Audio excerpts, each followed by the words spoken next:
Hey, Jason, we're going live. Who do you want to do a shout out to? Morning. I'd like to do a shout out to my writing group. So this is a collection of people, everyone from Andrew, Kevin, Heidi, and so many other people, Sarah, that have reviewed my writing over the years. And we are fun little community and friends that support each other. And it's wonderful. I wouldn't be here without them. Awesome. I love that writing group. Here we go.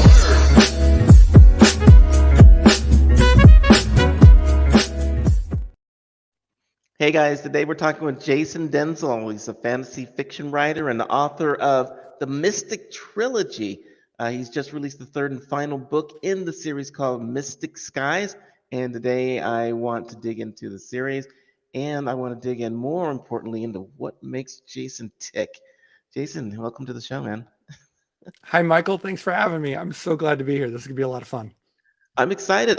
Before the show started in the green room, we were talking about the fact that I just finished reading or listening to book one. I am so enthralled with the series, and I wrote a review for you, and I had to clear the tears out of my eyes. I was just finished it, and literally was writing the review while I was like, I'm so sad, I'm so happy, or so something. Well, It was hopefully like, you're not sad, but yeah. no, I was So not thank sad. you very much. I was sad that the first book was over because I love getting characters, right? And like you bond with the characters. And I, I think when people read it, if they haven't, they will bond with the characters and it will just be you'll have new friends.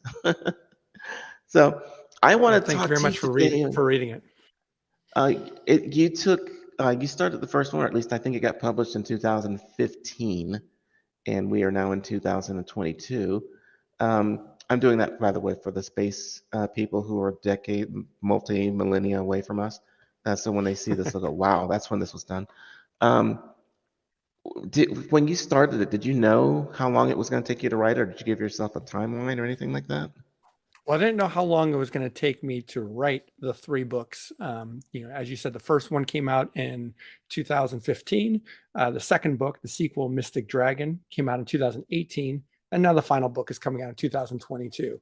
I certainly wish that I had been able to write them a lot faster, but this is something that I, do along with, a full-time day job and, running a household and everything else, right? But I knew from the beginning what the story would entail. I knew the overall arc and shape of the series, and I knew it was going to be ambitious, and I knew that the second and third books would be longer and more involved than the first one. Gotcha. You're right. I listened to it on Audible since I'm not a good reader anymore. But on Audible, I just love the narration. And there's something I have to ask you about the series in general. Um, the main character, I guess, in the book, Pamela, um, is a dark-skinned woman. How do you get into the mindset of writing as a dark-skinned woman when you're definitely not that? Yeah, that's an excellent question. I appreciate it. So from the get-go, I knew that this series was going to feature the life of one, particular special person, and I knew that that person was going to be different from me. In fact, it was something that I set out to challenge myself to write. Now, of course, this is a fantasy world, so the world that Pamela is living in, the culture that she is living in, and everything else. These are different experiences than a person of color living in our own world, right? There's different dynamics at play. But at the same time, so I think that the bigger challenge for me first was I wanted to make sure that I wrote a female, character as authentically as I could. And so, of course, that begins with research. I have never been a 16-year-old girl like Pramela was. And in her later books, she ages up and whatnot. I have never been that. So it begins with agency. So many mistakes that I know that other male writers have done when trying to write women is that there's a tendency, or in the past there have been examples of a tendency to write a more passive character. And it was a simple, it sounds simple, but it in some ways it was as simple as making sure that the main character had agency and that she was the one driving all decisions, that she was never deferring a decision to anybody else, especially a man or anything like that. And it was just making this her story. She might not always make the right decision. In fact, she makes many poor decisions, but that is reflection in this case in the first book of her being 16 years old and haven't we all made 16-year-old mistakes? You know what I mean? Absolutely. Yeah, so it's about agency. It's about giving that. Now there are certain aspects that are outside of my experience, and so for that I mentioned my writing group earlier, and there are some amazing women in that group that were kind enough to read over that book multiple times back when I was writing it, and they gave me some fantastic feedback that they would tell me things like, this doesn't feel right, or no one actually says that. And part of that at the time was a function of, it was my first novel that I was writing, and I could see that that the dialogue felt kind of fake and took some revising to get it right. But part of it too was just a reminder that that there is, I tried to think of Pamela at, if I were in her shoes in that moment, how would I react? And, and not just try to think of the cliches, not lean into tropes, and just, simply treat her as a human. There's two questions I have for you. One has to do with the world, and one has to do with another set of characters. And at least in the first book, I don't think, or there's a very, very minimal speaking parts for this group of characters. There's the people who are unclaimed. And how do you come up with this? I don't know. It's not a spoiler to say that they're just people who are ignored, is it?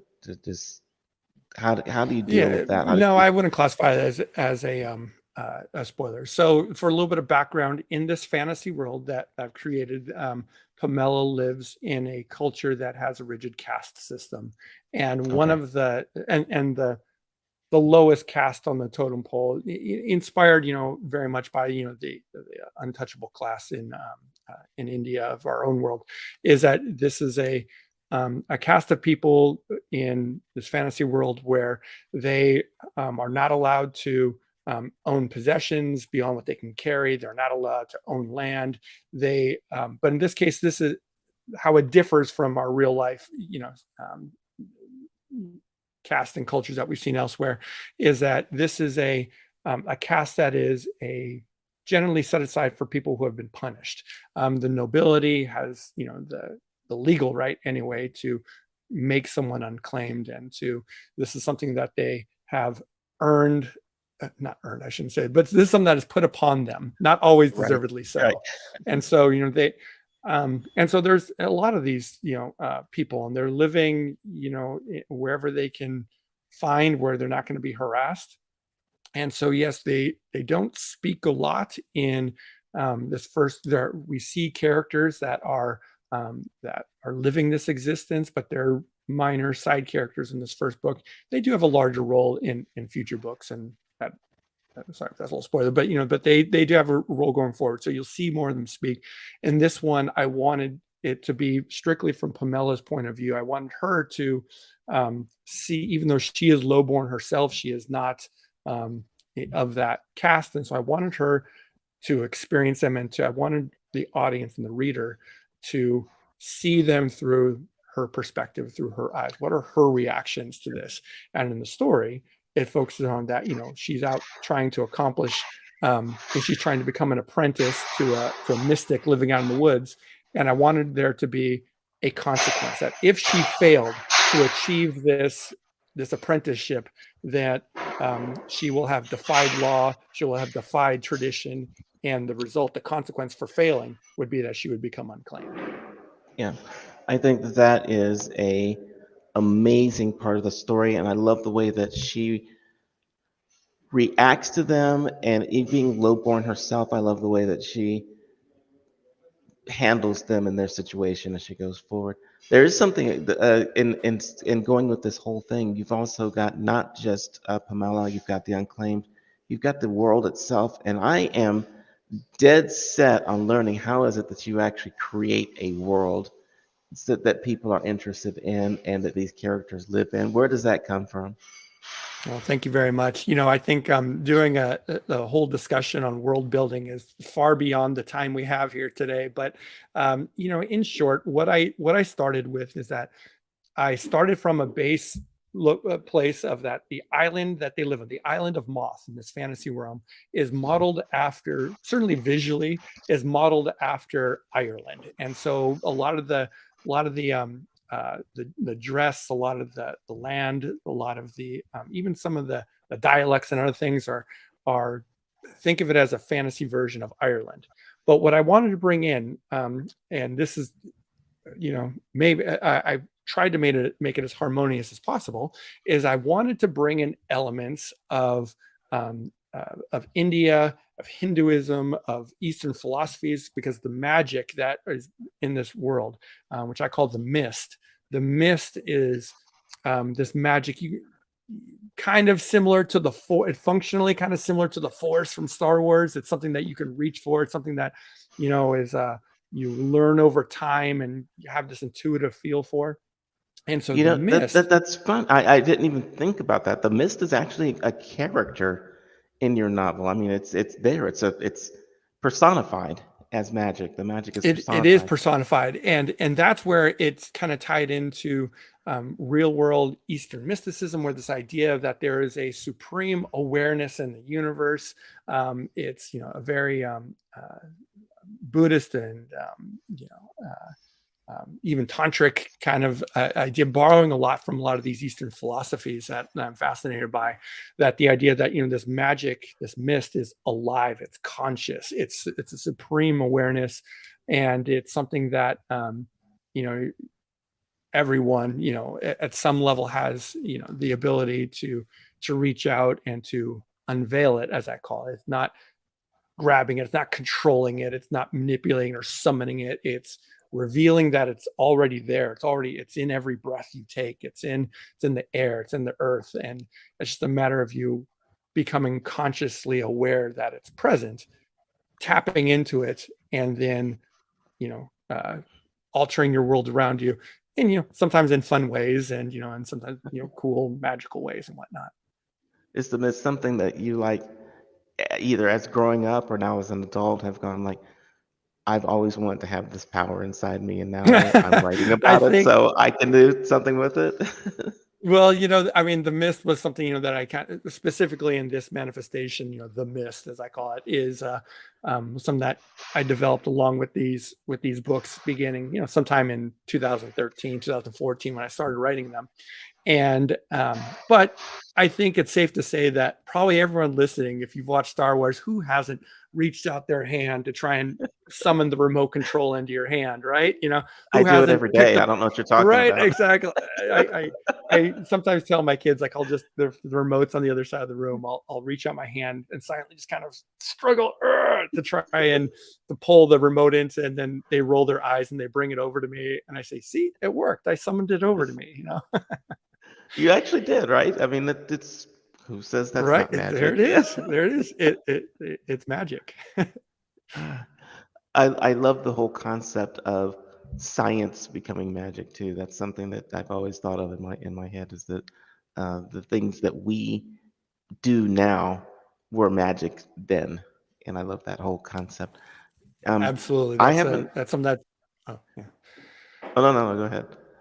I was saying, yeah, that's something that is definitely, yeah, Arthur C. Clarke and many other writers have talked about how, any sufficiently advanced technology, is Indistinguishable it from magic. seemed indistinguishable from magic. Exactly. So I like that idea. And some of these magic systems that you see in other fantasy novels, and something I'm working on now for my next book, which is unrelated to this series, is a system of magic that's a little more scientific based. Where it's when you do, if you wiggle your fingers and say magic words or whatever it is, if you do a scripted function, that you will get predictable results. So if you wave your wand and say the magic word, so to speak, like in Harry Potter, you always get that effect.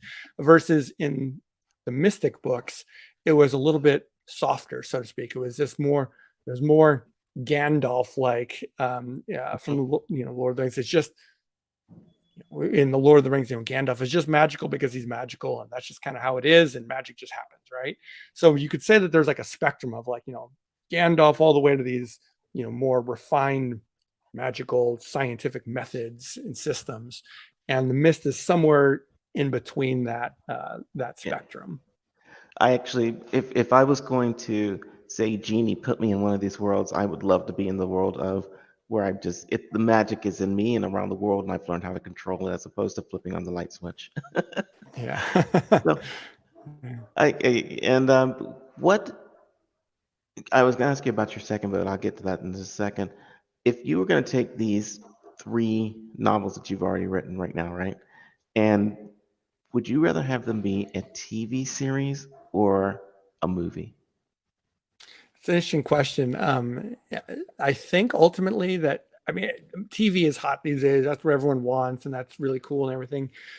But I think there's something specifically about these three books that would work really well as a series of movies, like, one for each book, like a trilogy of movies, each about 2 hours. These are not giant books, at least compared to many other fantasy novels that are, available on bookshelves, right? These are much more reasonable length in terms of their books. And so I think each one would fit as, maybe 2.5 hour movie. Like, think about, the first book that you just read, Michael, the Mystic. I think you could see that would work well as a 2 hour movie, maybe trim out a Yep. couple little things. But by and large, I designed them in that way. And when I wrote them, my background before I was a prose writer is that I came from independent film, and I was writing screenplays. And so I went to film school. And so I very much had these in mind, the story wise. Initially, I thought I would write them as screenplays. And so my style of writing still has a cinematic angle to it. I think very cinematically. I try to write very cinematically. And so I think that these would just work Yeah. as, three um, three independent movies would be really cool to see, or a stage play. That'd be cool too. That would be Musicals. very cool. Would you actually want to push it out there as a series right now? Do we need to find the right person for you and get that done? I Let's mean, do as a it. Yeah, sure. movies, I think that as I a think series of movies, I think yeah. it'd be great. Yeah, absolutely. I, Why not? I That'd be think it would fun. be absolutely fantastic. I'm on Team Mystic right now, so Right we on. will Thank you. we will definitely do that. What is the what would it take for someone to say, you know what, I need a fourth book? Or did you just say, I haven't read the second and third one yet, or is this one just done? So I don't want to give any spoilers away, and I don't want to imply too much, but I can say that the three books definitely conclude the tale that I set out to tell. It is, however, I did leave a little bit of a nugget there at the end of the third one for that. If I ever wanted to return to it, I don't see myself doing it. I don't plan to do it. But I could see perhaps years down the line, down the line, not anytime soon, but 10 years from now, even 20 years from now, um, it might be neat to return to that world, probably with newer characters or at least a fresher perspective on things. Hmm. Awesome. So you've done this book. You started in 2015. It's all the way up to like 2022 now, and that's for the aliens. Um, what would you tell somebody who wants to do their own book? Like, you know what? Here's what I learned about. I have to create a land. I got to create these characters. I got to create the magic, everything. Where does somebody that says, I want to write a book start from your perspective? I think that if this is your first book that you're looking to start, and this is the beginning of your, adventures in writing, I think it comes down to give yourself the luxury of not rushing through it. Take your time. I mean, having a consistent time to write is great. Coming up with an outline is, usually very helpful. It's not for everyone, but I found, especially with my first book, that it was amazing to have a specific outline that I knew where it ended. And don't give yourself the gift of not putting pressure upon yourself to finish it by a specific deadline. There are countless stories of people publishing their first book later in life. I'm in my 40s now. I published it in my late 30s, and that's fairly typical. But there's lots of stories of people publishing their first books even later in their life, after their kids are older, perhaps after you've returned to school, and that's okay. The wonderful thing about writing is that it's just you and a word processor of some kind, or a typewriter, or or pen and paper, and you can do this on your spare time if you like, or if you've got a busy job and you want more dedication, then more dedicated time, take a week off, take 2 weeks off. If you're able to do that, if you got some PTO saved up, if you've got that luxury to do so, then go rent an Airbnb somewhere and get started on it. Find people who are in the same boat as you. There are so many people out there who are just starting this adventure every day, and you can find them in various resources online. NaNoWriMo, National Novel Writing Month, which is in November, so coming up soon. That's how I met my writing group. That's how I found a bit of a structure to get going on my first couple books. And so this is there's plenty of resources out there, and there's lots of people that are willing to go on the journey with you, read other people's stuff, learn from them, give them your stuff, learn to receive feedback and plug away at it. That's awesome. I have what may or may not be a weird question for you, and this has to do with Pamela. And I'm taking it that you are Pamela. Pamela may have become her own person, but having read this whole series, the series, or having written the whole series, and I'm going to ask you the question as yourself also. What is Pamela trying to teach us? Anything? What is Pamela actually doing with her existence that we should learn from Pamela? That's interesting, and that's a great question. Thank you. I think so. I look at Pamela's story and her themes and her message, if you will, over the course of the 3 books. And again, I'm not going to spoil anything here, but I think one of Pamela's big lessons is that she should, that we should learn to listen more, speak less, listen more. I think that's a big part of what she's trying to do. She's a mystic. She is trying to, in her first book, she's 16, she's enthusiastic, she's got all this vibrant energy, and that's great, and that helps her for a lot of stuff. But at the end of the day, she finds her power when she's able to set aside those distractions, when she's able to center herself, focus, and find a peace and a stillness within her. And a lot of that has to do with throughout these books, people are telling her to shut up, to not to speak, and to know her place and things like that. And that's something that she's pushing back in. So I don't want to. So when I say that her message is to speak less, listen more, it's not about silencing her at the right time. It's not about being silent. It's discerning when the right time to speak is, knowing what to say, being more focused and impeccable with what you have to say. And a lot of that comes through here. The other thing I think that Pamela, and also one of the big themes of the series, is letting go, is accepting, that things happen in our lives, accepting that, that difficulties, sadness will arise. This is life. These are things that are going to happen regardless. And so by not being caught up in that sadness, it's okay to mourn, but to acknowledge it and then let it go, let it dissolve it out. And by doing that, you free your burden. It's like taking off a backpack. If we carried all of our stress, all of our sadness, all of our hurt in a backpack, eventually those things weigh us down, right? Yes. And so by learning techniques, and this is a big part of what the mystics do in these books, is how they attain their powers, not through learning new magical words or magic elixirs or having magic wands. It's about learning techniques that they are able to release these items in their backpack, so to speak, take them out and set them aside. And that's a lot of, especially in the 3rd book, that's what she is doing. That is what she is challenging herself and others to do.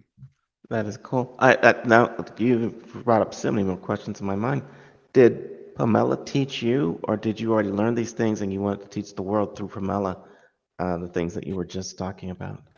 I think it's a little bit of both. I mean, there's I've done a lot of I've tried to study a lot of my in my life with these Eastern philosophies and Eastern spiritualities. I've become engrossed in that over the years.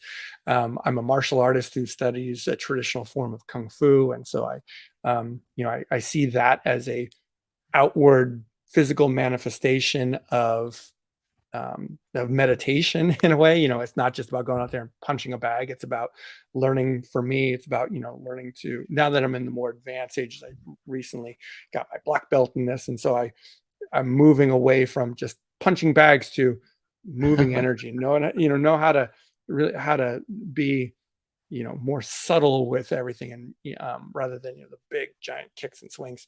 And the same thing kind of applies here, that I think Pamela and I um, have informed each other.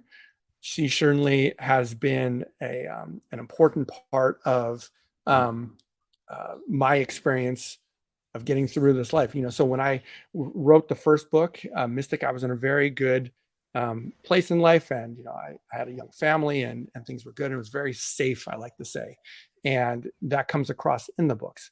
But then in Mystic Dragon, in those years that I was writing Mystic Dragon, there was a lot of upheaval in my life.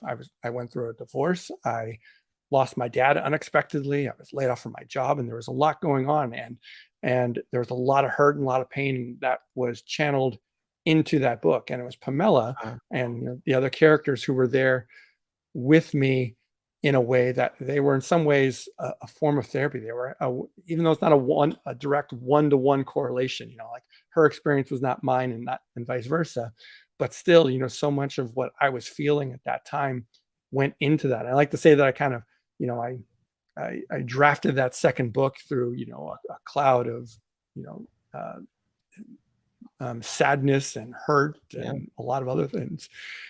And now in the third book, having come out of that, years have passed in my life, and I'm in a much better place. And so a lot of it is finding your zen, if you will, in that third one, after the tumultuous second book, if you know what I mean. Yeah. Yeah. So people, I mean, you could learn some about you by reading the books, and you feel some of the passion that you had and angst that you had comes through those books. I often wonder if people can write about things that they don't know. You definitely have written about Pamela. You're not a woman. You've Yeah, done that. yeah, and it's a so yeah, I should also acknowledge, that um, there's a time and a place to write about someone who is different from you, and there's also times to not do that. There are certain things that I feel like I shouldn't be writing. Like I don't have the lived experience of a lot of different people, and I feel it's appropriate to not to write those stories. But I also think that this is how we as humans um, learn empathy, is by putting ourselves in other people's shoes. And if you approach it in a respectful manner, do your research, have other people like, if I like um in the third book, I wrote about a non-binary character, and so that was something that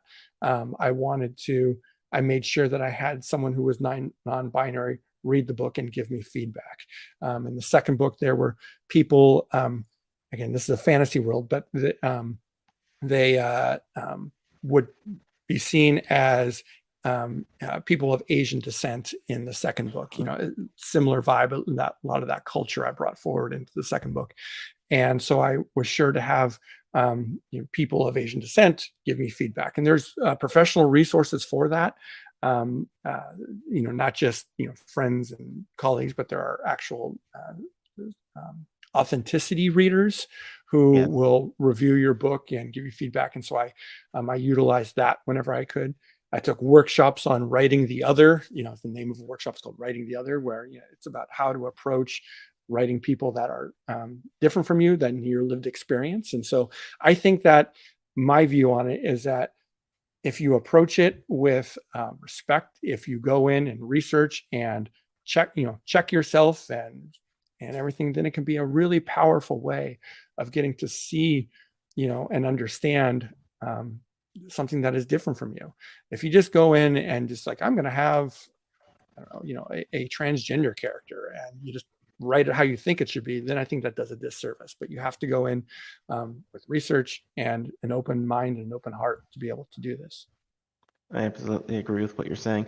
If I've learned anything on this show, it is that listening to people, understanding their sides of things, it doesn't matter if you agree or disagree, but just being able to get that empathy and see what other people are going through is invaluable to the human experience, right? So Yes, I exactly. want people to get in touch with you. I want them to read your books. I am actually going to eat lunch, and I'm going to listen to more of the book while I'm chopping down on whatever I'm eating today. So, Jason, people can find you over at jasondenzel.com. And of course, you are on Facebook also, Jason Denzel Author. And we've got some Twitter going on for you at Jason Denzel. And you're on Instagram. What's the absolute best way for people to get you, you think? I am everywhere, as you saw there. I think that if when in doubt, just head to my website, jasondenzel.com, as you said, Michael, and you can. I've got all the links there. There's also, if you sign up for my newsletter on that page, you can get immediate access to download a short story called The Nameless Saint. It's the unpublished prologue to the series. You don't need it to, to understand and enjoy the books, but it's there. It's some bonus material. So if you sign up for my newsletter, you can download it. It's available, and I've got all sorts of other fun things on the website. Some behind the scenes pictures, from the book covers, and the maps and artwork and other things. Dude, you're sucking me in. I'm there. I'm so great. Thank you for reading, and it was, I really enjoyed speaking with you today. Thank you. Thank you so much. And as you write more stuff, we're going to have you back on. Thank you so much. I would love to do that. Yeah, it'd be my pleasure. In the Thank future, you. man. Bye-bye.